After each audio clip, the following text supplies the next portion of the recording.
ये भी कितनी अजीब बात है कि जिस भूमि ने विश्व को ज्ञान का मार्ग दिखाया, है ना, ज्ञान दिखाया, आध्यात्मिक,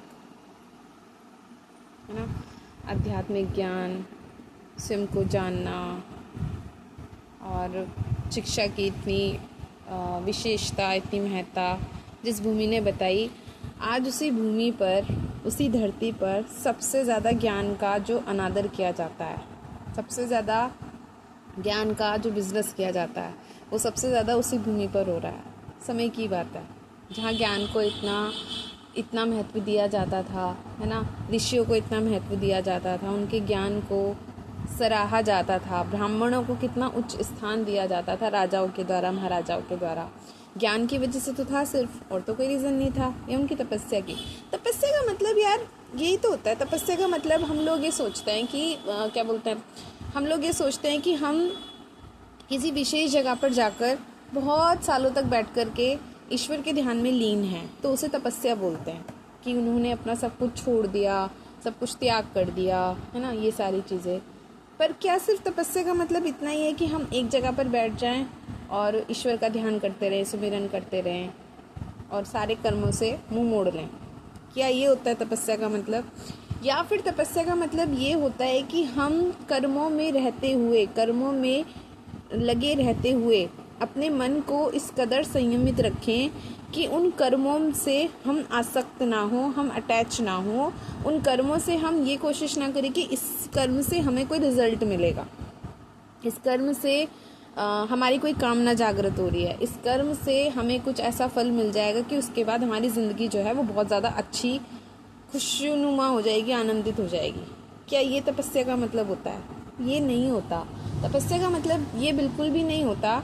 बल्कि किसी भी चीज़ का त्याग, अगर हम ये बात कर रहे हैं कि तपस्या की बात अगर हम करते हैं, तो तपस्या का मतलब ये तो बिल्कुल नहीं हो सकता कि हमने शरीर से किसी चीज़ का त्याग कर दिया, कि हमने बोला कि हम भगवान के उस सुमिरन में जाना है, हमें ये बनना है, तो इसलिए हम बाकी सारी दुनिया की जितनी भी चीज़ें हैं उन सबका त्याग कर रहे हैं। अगर हम ये बात बोल रहे हैं ना कि हम दुनिया की सारी चीज़ों का त्याग कर रहे हैं, तो फिर हमें सारी चीज़ों का त्याग करना पड़ेगा। फिर हमें शरीर पर जो हमारे वस्त्र हैं, फिर हमें उनका भी त्याग करना पड़ेगा, फिर हमें भोजन का भी त्याग करना पड़ेगा, फिर हमें पानी का भी त्याग करना पड़ेगा, फिर हमें उस हवा का भी त्याग करना पड़ेगा जिसमें हम सांस ले रहे हैं, फिर हमें उस जगह का, उस प्राकृतिक आवास का भी त्याग करना पड़ेगा जिसमें हम रह रहे हैं। ठीक है, अगर त्याग की ही बात है तो फिर पूरा त्याग करो ना। पूरा त्याग तो कोई करता नहीं है कि मतलब हम आधे आधे रहेंगे, कपड़े भी हम पहनेंगे, खाना भी हम खाएंगे, पानी भी हम पिएंगे, सुख सुविधाएं भी हमें सारी चाहिए और हम त्यागी बन गए। हाउ? ये कैसे संभव हो गया भाई? ये कैसे हो गया? ठीक है, इतनी सी बात हमें समझ में नहीं आती। त्याग का मतलब शरीर से त्याग नहीं होता कि हम किसी जगह को छोड़ दें और किसी विशेष जगह पर चले जाएं और वहाँ पे जो है भगवान का सुमिरन बहुत अच्छा होगा, ऐसा तो बिल्कुल भी नहीं होता।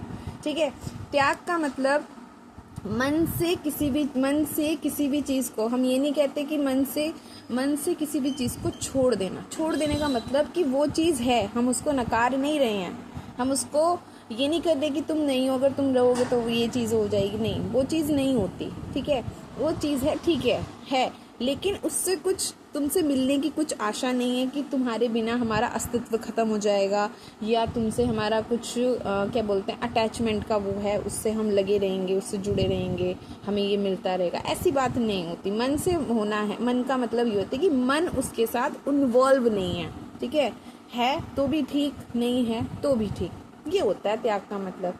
उसके बाद अगर ये स्थिति किसी भी मनुष्य की आती है, जब ये स्थिति किसी भी मनुष्य की आती है, तो मुझे लगता है कि वो किसी भी सिचुएशन में, किसी भी स्थिति में, किसी भी परिस्थिति में आराम से रह लेगा। उसके बाद कोई चीज़ ना तो उसको बंधन में रख पाएगी, ना उसको जकड़ पाएगी, ना उसको दुखी कर पाएगी, है ना।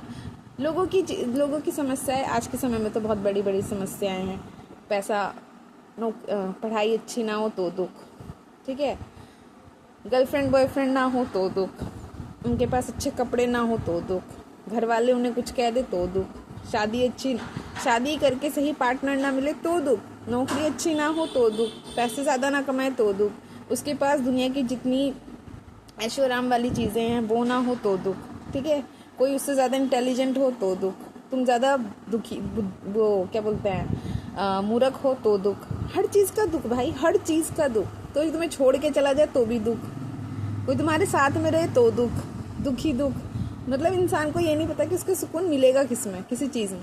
तो बात ये है कि अगर किसी चीज़ से जुड़ के रहोगे तो भी दुख है, किसी चीज़ से मुक्त रहोगे तो भी दुख है, दोनों ही स्थिति में दुख है, ठीक है। तो उससे बेटर है कि जो दुखी हो रहा है, हमारा मन ही दुखी होता है, मैं मन को मन ही बोलती हूँ, मन के और लोगों ने कितने नाम करे हैं मुझे नहीं पता, मन मन ही होता है। अब उसको हम उसका अगर विभाजन करना चाहें तो बहुत तरीके से उसका विभाजन हो सकता है। वैसे भी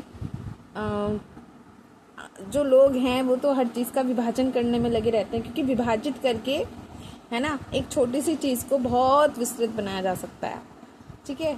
लेकिन दिक्कत ये है कि प्रकृति की बात ये है कि वो जो विस्तृत चीज़ें होती है ना, वो सूक्ष्म रूप में आ सकती हैं। वो हमारी दिक्कत है, प्रकृति है कि वो स्वयं को फैलाना जानती है, फैलाती है वो खुद को, ठीक है। अब प्रकृति फैलाती है, मन फैलाता है, जैसे जो भी फैलाता है, फैला ही रहा है ना। कहने का मतलब ये है कि सूक्ष्म से विस्तृत निकला है, विस्तृत जो है अपने आप को सूक्ष्म में समेट लेता है, कुछ इस तरह की चीज़ें हैं, ठीक। तो ये चीज़ें समझनी पड़ती है। त्याग का मतलब, छोड़ने का मतलब कभी भी ये नहीं होता कि हम किसी चीज़ को छोड़ें और किसी दूसरी जगह पर जा कर के बस जाएं, ठीक है। ये चीज़ें ना हमें समझनी पड़ेगी। दूसरी बात ये